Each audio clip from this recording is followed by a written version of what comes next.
On my wedding day, my sister returned home from abroad temporarily. My parents, brother, and my fiancé all went to the airport to fetch my sister, leaving me behind.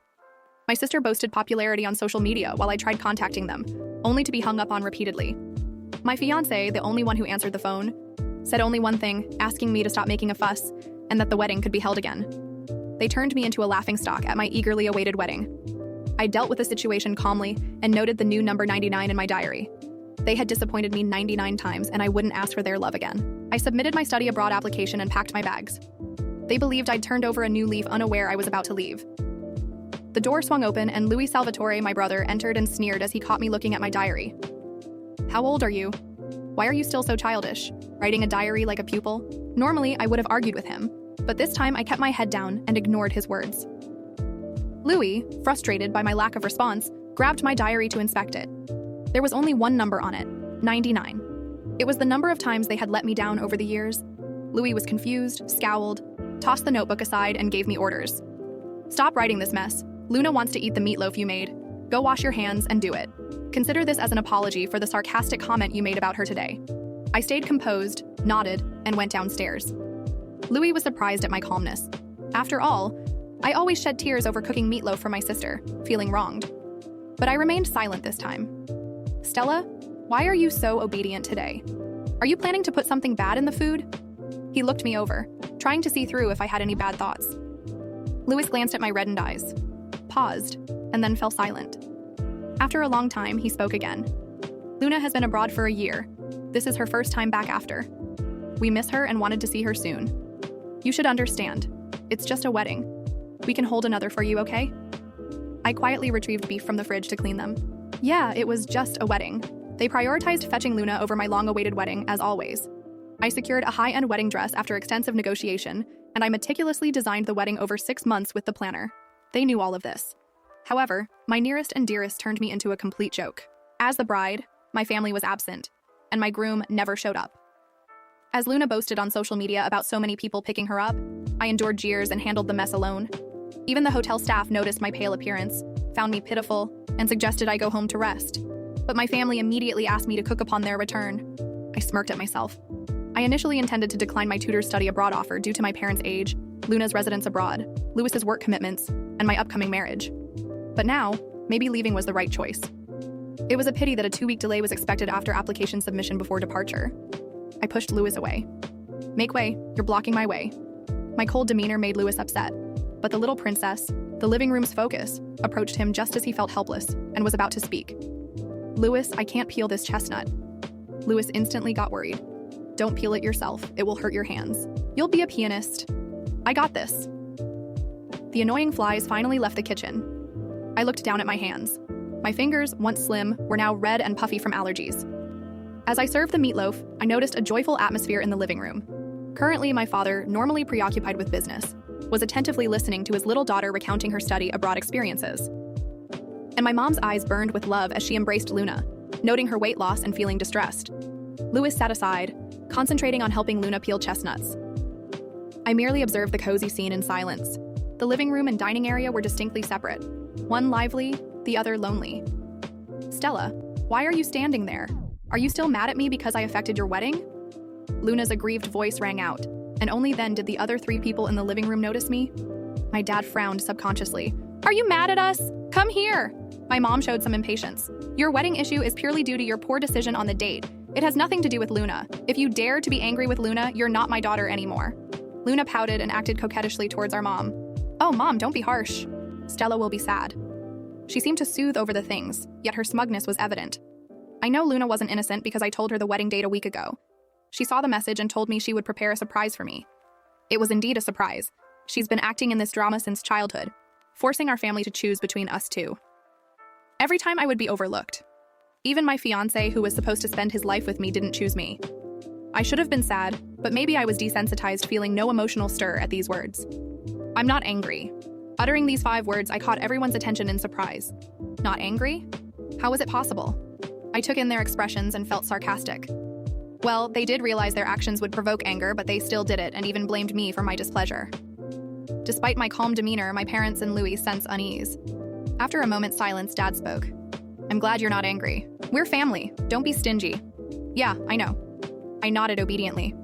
Seeing that I really didn't seem to take it to heart, they felt relieved and took Luna to have dinner. Alongside my meatloaf, the maid prepared many of Luna's favorite seafood. "Luna, you look too thin. You need to eat more." Dad, Mom, and Louis never stopped adding food to Luna's plate. She grinned, boasting her orchestra spot and readiness to perform from her studies abroad. My parents and Louis praised her for that, and I just had dinner silently. Noting my silence, my mom seemed to feel guilty, recalling my past grievances. A spoonful of meatloaf was put on my plate. I looked up and met my mom's uneasy expression. "Try it. Don't think that we are partial to Luna. I care about you too." I gazed at the meatloaf before setting down my utensils. "No, I'm full." My mom felt embarrassed and irritated. "What's wrong with you?" She was about to speak when Luna, beside her, clutched her own neck, her expression shifting. "Mom, I can't breathe." My parents and Louis, seeing Luna's rash, grew highly anxious. "Is this an allergy? Why would you suddenly have an allergy?" My mother's eyes flickered and then fixed on me. The next second, she slapped me with all her strength. I couldn't even stand and fell to the ground with my head buzzing. "Stella, what did you put in the meal?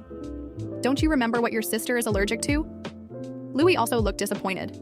"No wonder you were so obedient. Turns out you really wanted to hurt Luna." "Stella, how could I have such a vicious sister like you?" "All right, stop arguing and send Luna to the hospital first." My dad slamming the table prompted my mom and Louis to avert their hateful glares from me. I sat alone, dazed, clutching my swollen face as they rushed away. It wasn't me. I tried to explain that this was not my doing, but they often disbelieved my explanations after too many similar occurrences in the past. Forgot it. The maid, hearing the noise, attempted to assist me, but froze upon seeing my hands. "Stella, why are your hands so swollen?" "I'm fine." I declined her kindness and retreated to my room.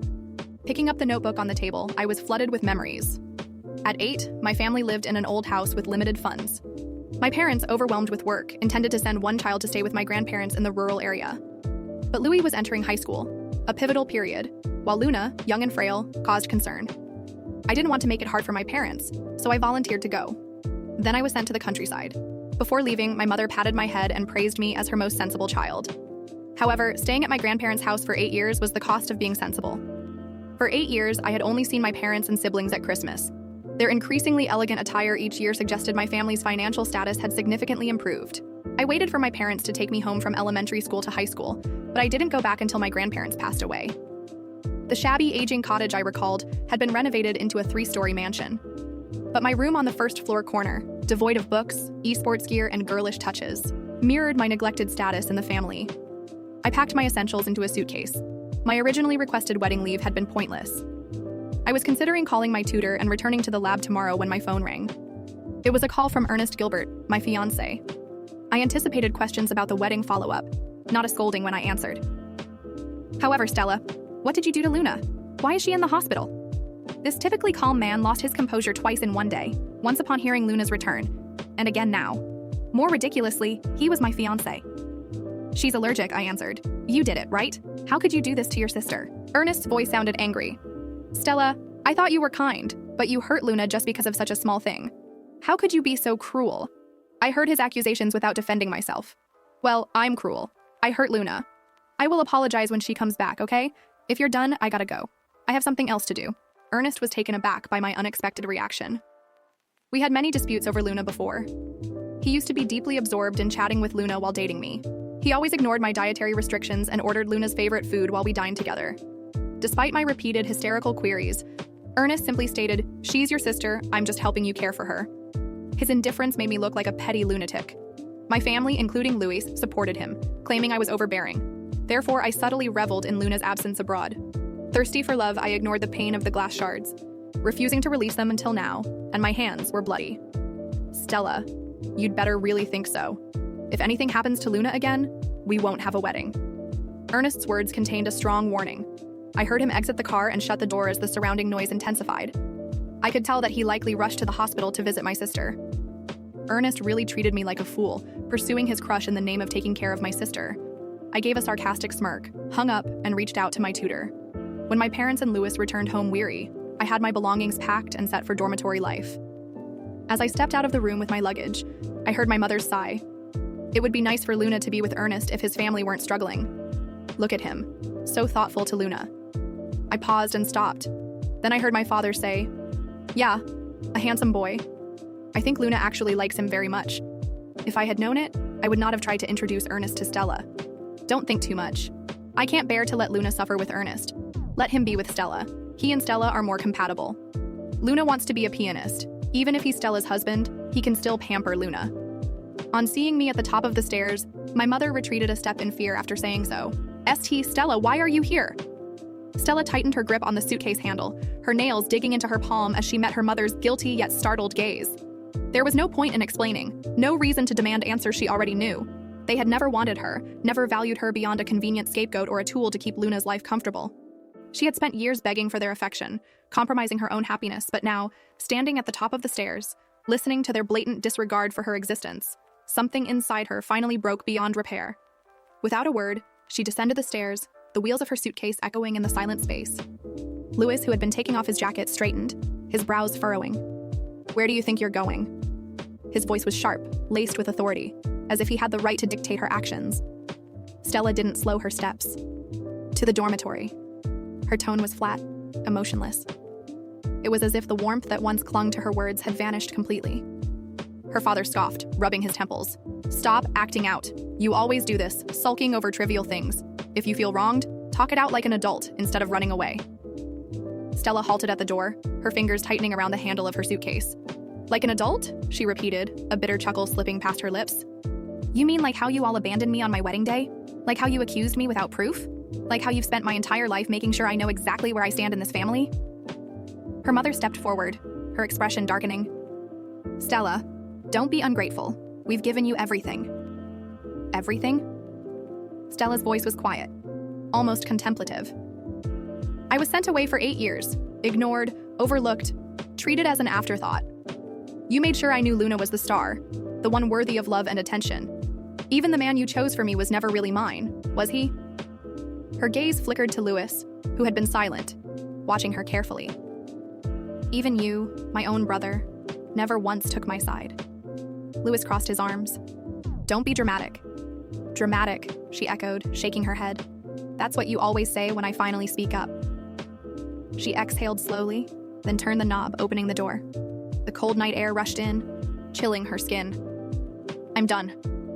Her mother gasped, stepping forward. "Stella, you can't just—" "I can," she interrupted, her voice steel. "And I am." Without another glance back, she stepped out into the night. The door clicked shut behind her, cutting off whatever words her family might have had left. The moment she was outside, a strange sense of peace settled over her. For the first time in years, she wasn't waiting for their approval. She wasn't hoping for their love. She had finally, truly, let go. She hailed a cab and gave the driver the address of the dormitory. The ride was quiet, the city lights blurring past the window. Her phone buzzed repeatedly in her pocket. Messages from Louise, her mother, even Ernest, but she ignored them all. They had made their choices, and now she was making hers. When she arrived at the dormitory, she felt lighter than she had in years. She checked in, took her key, and made her way to her new room. It was small, unadorned, but it was hers. No reminders of Luna, no whispers of favoritism, no expectations she could never meet. She sat on the bed, staring at the ceiling, the weight of the day finally settling in. A knock at the door startled her. She hesitated before getting up and opening it. To her surprise, it was her tutor, Professor Reynolds, a kind yet stern woman who had always pushed Stella to strive for more. "I heard you moved in," Reynolds said, stepping inside without invitation. "Does this mean you've accepted the study abroad offer?" Stella hesitated, then nodded. "Yes. I want to leave as soon as possible." The professor studied her carefully before sighing. "Good. You deserve better than whatever mess you left behind." Stella swallowed, her throat tight. "Do I?" "You do," Reynolds said firmly. "Now get some rest. You have a lot to prepare for." Stella nodded, watching as the professor left. She closed the door and leaned against it, exhaling. A new beginning. For the first time in her life, she was choosing herself. She didn't know what the future held, but one thing was certain. She would never look back. Stella woke up to the soft hum of the city outside her dormitory window. The unfamiliar ceiling above her, a reminder that she was finally free, though the weight in her chest hadn't fully lifted. She had thought that walking away from her family would grant her immediate peace, but ghosts of the past still clung to her, whispering doubts into her mind. She forced herself out of bed, dragging her suitcase closer and pulling out the paperwork for her study abroad program. The plan was simple: leave. Start fresh, and never look back. But reality wasn't as easy. There were still 2 weeks before her departure, and in that time, she would have to endure the remnants of her old life. As if on cue, her phone vibrated on the nightstand. She hesitated before glancing at the screen. A dozen missed calls, several from her mother, a few from Louis, and of course Ernest. She ignored them all, but one message caught her eye, a single line from Louis. "Come home, we need to talk." Stella scoffed, tossing her phone aside. They didn't need to talk, they needed her to stay, to continue being the convenient scapegoat in their twisted family dynamic. But she was done playing that role. She spent the next few hours reviewing her academic plans, making lists of what she needed to do before she left. Yet, despite her efforts to focus, the lingering ache in her chest refused to fade. It wasn't sadness, no. She had mourned her family's absence long ago. It was the sheer absurdity of it all, the realization that even now they believed she would come crawling back, seeking their approval. A knock at her door snapped her out of her thoughts. She frowned, expecting her professor, but when she opened it, she froze. Louis stood there, hands in his pockets, his expression unreadable. "You ignored my calls," he stated. Stella crossed her arms, leaning against the doorframe. "Take the hint." Louis sighed, stepping inside without invitation. Stella considered stopping him, but decided against it. If he wanted to waste his time, that was his problem. "You can't just leave," he said. His voice lower now, almost uncertain. Stella tilted her head. "Watch me." "Damn it, Stella." Louis ran a hand through his hair, frustrated. "Mom's a mess, Dad's furious, and Luna—" "Oh, let me guess." Stella cut him off, a sharp edge to her voice. "Luna's devastated, confused, wondering what she did to deserve such a cruel sister abandoning her?" Louis hesitated, and Stella let out a bitter laugh. "Unbelievable. That's not what I meant," he muttered. "Then what do you mean?" Stella challenged, stepping closer. "That I should pretend none of this happened? That I should forget how you all treated me? How you slapped me without hesitation, accused me without proof, discarded me like I was nothing?" Louis flinched. "It wasn't like that." "It was exactly like that," Stella interrupted, "and I refuse to do it anymore." Louis exhaled slowly, his gaze dropping to the floor. For the first time, he looked less like the confident older brother she had grown up resenting, and more like a man who didn't know what to do. "You're really leaving," he said quietly. Stella nodded. "I am." Silence stretched between them, thick with words unspoken. Louis shifted, looking like he wanted to say something more, but in the end, he only sighed. Before he could finish, Stella's phone rang again. This time it was Ernest. She rolled her eyes, silencing the call and shoving the device into her pocket. Louis watched the exchange carefully. "You didn't break up with him," he observed. Stella shrugged. "Didn't see the point. He already chose Luna over me." Louis didn't argue, and that, more than anything, confirmed what Stella already knew. "I should go," he finally said, but something in his voice sounded reluctant. Stella said nothing as he walked past her, pausing at the door. He turned slightly, his expression torn. "Stella?" For a moment, she thought he might apologize, but instead, he just sighed. "Take care." And then he was gone. Stella let out a breath she hadn't realized she was holding. She should have felt triumphant, victorious, and finally standing her ground, but all she felt was empty. Maybe that was just part of healing. The next few days passed in a blur. She filed her final paperwork, packed the last of her things, and ignored every attempt at contact from her family. Ernest showed up at her dorm once, but she refused to see him. He left an envelope at the front desk, her engagement ring inside. No note, no explanation, just closure. She stared at it for a long time before finally tossing it in the trash. Her flight was scheduled for early morning, and as she sat in the airport, waiting for her departure, she felt something shift inside her. A quiet realization that, for the first time, her life belonged to her. She was no longer Stella, the forgotten daughter, the overlooked sister, the neglected fiancée. She was just Stella, and for the first time in a long time, that was enough. The airplane hummed softly beneath her, a steady vibration that matched the rhythm of Stella's heartbeat. She sat by the window, staring at the vast expanse of clouds stretching endlessly before her, the city that had been her cage fading behind her. She had thought she would feel relief, a sense of liberation, but all she felt was an odd weight pressing against her chest. Perhaps it was the years of accumulated disappointment, or perhaps it was the unsettling silence that now filled the void where her constant struggle for validation had once existed. She had spent her whole life fighting for a place in a family that had never truly seen her, and now that she had walked away, she wasn't quite sure what to do with herself. The flight attendants moved gracefully through the aisle, offering refreshments, but she declined, instead clutching the armrest as turbulence shook the plane slightly. Across from her, a mother soothed her child, whispering reassurances. Stella watched them with a detached sort of curiosity, wondering what it would have been like to have a mother who held her that way, who spoke to her with warmth rather than impatience.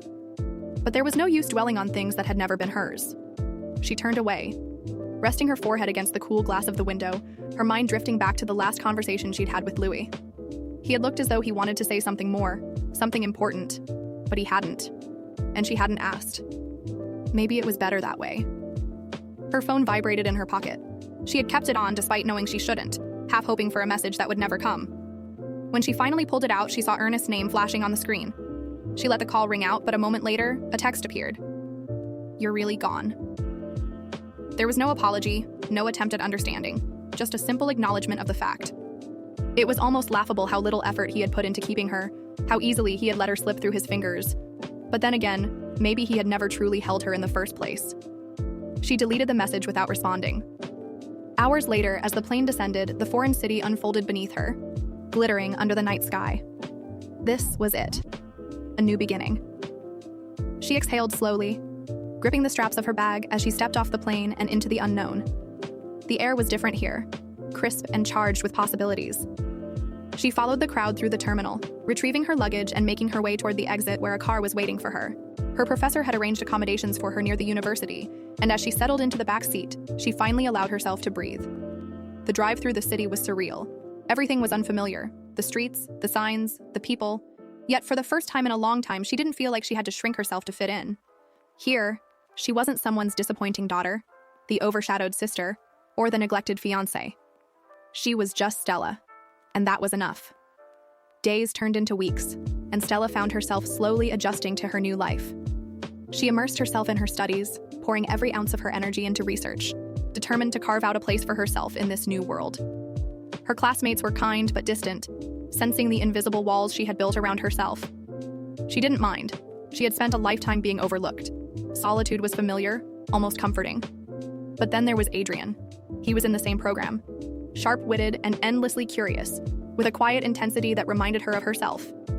At first, she kept her distance, but he was persistent, always finding a way to pull her into discussions, to challenge her thoughts, to make her laugh when she least expected it. It was disarming, the way he looked at her like she was worth listening to, like her opinions mattered. She wasn't used to it. One evening, as they sat across from each other in the university library, surrounded by stacks of books and half-finished notes, he leaned back in his chair and studied her. "You never talk about home," he observed. Stella stiffened slightly, her pen pausing over her notebook. "Nothing worth talking about," she replied. Adrian didn't push, but something in his expression told her he understood more than she had intended to reveal. "Fair enough," he said, offering a small smile.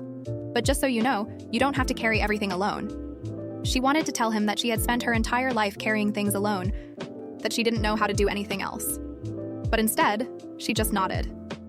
That night, as she walked back to her apartment, she found herself thinking about his words, about the possibility of letting someone in, even just a little.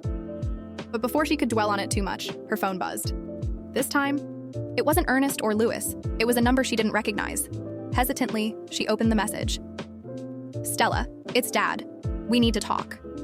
She stared at the screen, her heart pounding in her chest. After everything, after all the silence, why now? Her fingers hovered over the keyboard, uncertainty clawing at her. Then, without allowing herself to overthink, she typed back, "There's nothing left to say." And with that, she turned off her phone, exhaling as she stepped into the warm glow of her new home. The days blended into each other, filled with research, lectures, and late-night study sessions that left Stella too exhausted to think about the past she had left behind. The message from her father remained unanswered, buried beneath a growing list of unread texts. Ernest had called again, his name flashing across her screen like an unwanted ghost, but she ignored it. Whatever unfinished business they thought they had with her no longer mattered. She was here, in a city where no one knew her as the forgotten daughter or the abandoned bride. She was building something new, something that belonged only to her. Adrian remained a constant presence, an anchor in the unfamiliar tides of her new life. He had an effortless way of making her feel at ease, slipping into her world without demanding too much, without prying into the wounds she wasn't ready to expose. They spent more time together, sometimes in the library buried under academic papers, sometimes in a quiet cafe near campus where he introduced her to his favorite espresso, claiming it was the only thing that kept him sane during exam weeks. She learned little things about him, how he had an older sister who was overprotective, how he had once wanted to be a musician before science took over, how he had a habit of tapping his fingers against any surface when he was deep in thought. It was strange, this slow unraveling of another person's existence beside her own.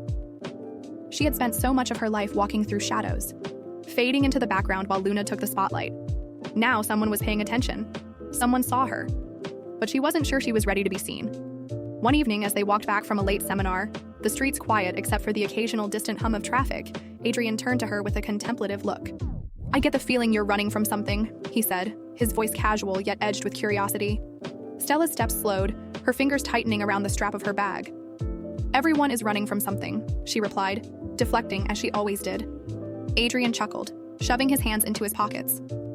"True, but most people don't look over their shoulder as often as you do." She didn't answer, instead looking up at the streetlights flickering above them. She wanted to tell him that she wasn't running. She had simply stopped waiting for people who had never truly cared. But before she could find the words, her phone buzzed again. Another message, this time from Louis. "Stella, I know you're ignoring us, but you need to call home. It's important." She stared at the screen, her heart pounding with a mix of apprehension and frustration. It was always important when they needed something, never when she had. She locked her phone without replying, shoving it back into her coat pocket. Adrian noticed but didn't press. They walked in silence for a while before he spoke again. "Whatever it is, you'll have to face it eventually." Stella let out a quiet breath, her gaze fixed ahead. Maybe, but not today. The days continued, and slowly she found herself settling into the rhythm of her new life. The calls from home became less frequent, as if they were finally realizing she wasn't going to come running back at their command. She convinced herself that she didn't care, that their silence was a gift rather than an absence. But then, the silence broke. It was a Saturday morning when she woke to another message from Louis. "Dad is in the hospital. If you still consider yourself part of this family, you'll come home." The words sent a sharp, unexpected pang through her chest. She sat up in bed, gripping the phone as she reread the message over and over, her mind racing with conflicting emotions. Her father. The man who had chosen Luna's comfort over her wedding, who had spoken of her engagement as nothing more than a convenience. The man who had sent her away for 8 years and barely looked back. And yet, he was still her father. She closed her eyes, exhaling slowly. A knock at the door startled her, and she quickly shoved the phone aside as Adrian poked his head in. "You okay?" he asked, his brows knitting together in concern. She hesitated before nodding. "Yeah, just a message from home." He studied her for a moment before stepping inside, leaning against the doorframe. "Bad news?" Stella swallowed, not trusting herself to answer. Finally, she sighed, rubbing her temples. "My father is in the hospital." Adrian's expression shifted, a flicker of understanding crossing his face. "And you're not sure if you should go?" She nodded. "I don't owe them anything," she said, as if saying it out loud would make it feel true. "They've never been there for me. Not once." Adrian was silent for a moment, then pushed off the doorframe, walking over to sit beside her on the bed. "Then don't go for them," he said simply. "Go for yourself, so you don't have to wonder later if you made the right choice." She looked at him, surprised by the simplicity of his words. He wasn't telling her what to do, wasn't pushing her toward a decision. He was just giving her another way to see it. And maybe, just maybe, she needed that. Hours later, she found herself at the airport once again, staring at a boarding pass with her hometown's name printed across it. The past was calling her back, whether she was ready for it or not. The flight home felt longer than it actually was, the weight of uncertainty pressing down on Stella's chest with every mile that brought her closer to the place she had vowed never to return to. She kept her hands clenched in her lap, staring out the window at the endless sky, trying to ignore the creeping anxiety threatening to unravel her carefully constructed sense of detachment.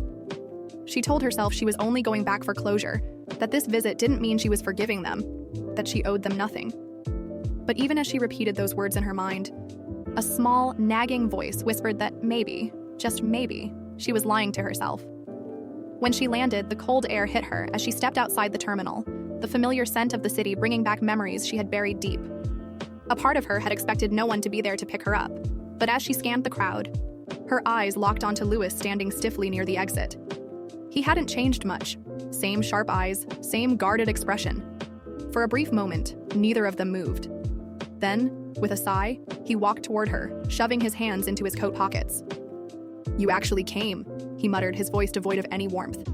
Stella adjusted the strap of her bag over her shoulder, her expression unreadable. "You told me it was important." Louis studied her for a second, his gaze flickering with something unreadable before he turned on his heel. "Come on, the car's outside." The drive to the hospital was silent, thick with unspoken tension. Stella kept her gaze fixed on the city lights blurring past the window, her thoughts a tangled mess. Louis didn't try to make conversation, which suited her just fine.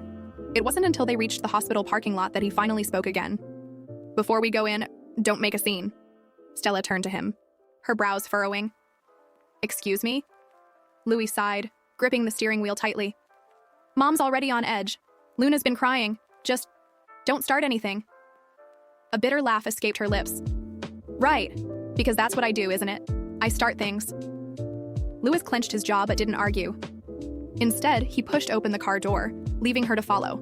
The hospital smelled sterile, the fluorescent lights casting a harsh glow over everything. Stella's steps felt heavy as she walked down the hallway, her heart pounding louder with every door they passed. When they finally reached their father's room, Louis hesitated before pushing the door open. Inside, her mother sat by the bedside, her face drawn and exhausted. Luna was curled up in a chair, her eyes red and puffy from crying. Her father lay in the hospital bed, looking smaller, weaker than she had ever seen him. The moment her mother saw Stella, her expression hardened. "You finally decided to show up," she said, her voice clipped. Stella inhaled slowly, forcing herself to remain calm. Louis said it was important. Her mother's lips pressed into a thin line before she turned back to her husband, reaching for his hand. "Your father had a heart attack. The doctor said he's stable for now, but he needs rest." Stella's gaze flickered to the man in the bed, the man who had never once chosen her, who had dismissed her as an afterthought for as long as she could remember. And yet, despite everything, seeing him like this sent a strange pang through her chest. She wasn't sure what she was supposed to feel. Anger, pity, indifference. Maybe all of it at once. Luna sniffled, wiping her tears as she turned to Stella. "I know you're mad at us, but can we not fight right now? Dad needs us to be together." Stella bit back the urge to scoff. Together. What a joke. But she had promised herself she wouldn't let them get under her skin. Not this time. So instead, she simply nodded, stepping further into the room. The silence stretched on, awkward and suffocating. No one knew what to say, as if her presence had disrupted whatever fragile balance they had maintained in her absence. It was Louis who finally broke the quiet. "They want to keep him here for observation for a few days. Then he'll need to rest at home." Stella nodded absent-mindedly, her mind still reeling. She had come back, but now what? Was she supposed to pretend things were fine? Act like the past didn't exist? She wasn't sure she had it in her. Hours passed, and eventually her mother suggested they all go home for the night. "We'll come back in the morning," she said, gathering her coat. "Luna, let's go." Luna stood, casting one last worried glance at their father before following. Louis lingered for a moment before turning to Stella. "You coming?" Stella hesitated. "I'll stay a little longer." Louis gave her a long look but didn't argue. With that, he left, the door clicking shut behind him. Now it was just her and her father. She stood there for a long time, watching him breathe, the rhythmic rise and fall of his chest the only sound in the room. Slowly, she stepped closer, lowering herself into the chair her mother had vacated. "You know," she said softly, her voice barely above a whisper, "I wasn't going to come back." The words felt foreign on her tongue, like something she had never dared to say out loud before. "But I guess a part of me still wanted to see if you'd notice. If you'd care." Her father didn't stir. He remained still, oblivious to the words she had spent years swallowing. She let out a breath, shaking her head. "It's funny, isn't it? How I spent so long waiting for you to love me the way you love Luna. And now that I finally stopped waiting, you're the one lying here." She wasn't sure what she had expected. Maybe some kind of catharsis, some relief in finally saying the things she had kept locked inside for so long. But there was nothing. Just the same hollow ache that had always been there. She sat there for a while, staring at the man who had shaped so much of her pain. Then finally she stood. She didn't say goodbye. She simply walked out, leaving the past behind her, at least for tonight. Stella hadn't planned on staying long, but something about the hospital's quiet corridors kept her rooted in place. She wandered through them aimlessly, her thoughts a tangled mess of resentment, exhaustion, and something she refused to name. When she finally left, the cold night air bit at her skin, sharp and unforgiving, much like the past she had tried so hard to escape. The drive back to her childhood home was suffocating. Louis didn't speak, and she didn't push. When they pulled up to the house, she hesitated before stepping out. The place still felt foreign to her, despite the memories etched into its walls. She made her way to her old room, barely sparing her mother and Luna a glance as she passed. Once inside, she locked the door, leaning against it for a moment before exhaling heavily. She should leave. She should pack her things and go. But something kept her there. Maybe it was unfinished business, or maybe it was just the weight of everything pressing down on her. Sleep didn't come easy. When she finally drifted off, nightmares clawed at her. Memories of being left behind, of voices whispering her name only to turn away when she reached for them. She woke up with a start, her chest tight, the room too dark, too empty. She wasn't sure what time it was when she heard voices downstairs. The hushed, urgent tone made her stomach twist. Something was wrong. Stella swung her legs over the bed and padded to the door, opening it just enough to listen. "We need to go back," her mother's voice, sharp and panicked. "Now!" "Mom, calm down," Louis said, but there was an edge to his voice. "The hospital just called. What if we're too late?" Luna's voice was thick with tears. Stella's blood ran cold. Without thinking, she grabbed her coat and followed them out. The drive back was a blur, the city lights blending together as her mind raced. She didn't ask what had happened. She didn't have to. She already knew. When they arrived, the air felt heavier, the hospital quieter in a way that sent a chill through her. The nurse at the front desk didn't need to say anything. The look in her eyes was enough.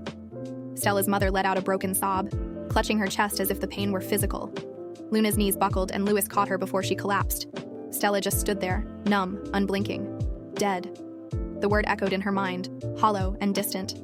Her father was dead. She should have felt something. Grief, sadness, even relief. But there was nothing. Just emptiness. She moved without thinking, walking past her sobbing mother, past the nurse who tried to stop her, until she reached the room. He was still there, lying in the same bed, but this time there was no rhythmic rise and fall of his chest. No soft beeping from the monitors. Just stillness.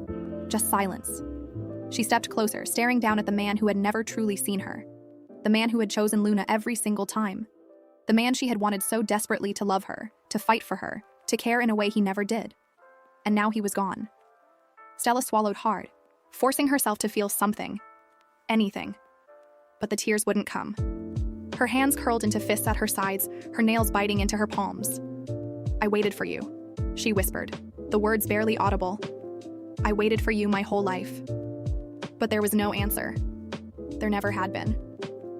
She turned on her heel and walked out, past her weeping family, past the doctors murmuring condolences. She didn't stop until she reached the exit, the cold night air stinging her skin. She inhaled sharply, as if trying to breathe in something real, something tangible. But there was nothing left for her here. There never had been. So she walked away. And this time she didn't look back.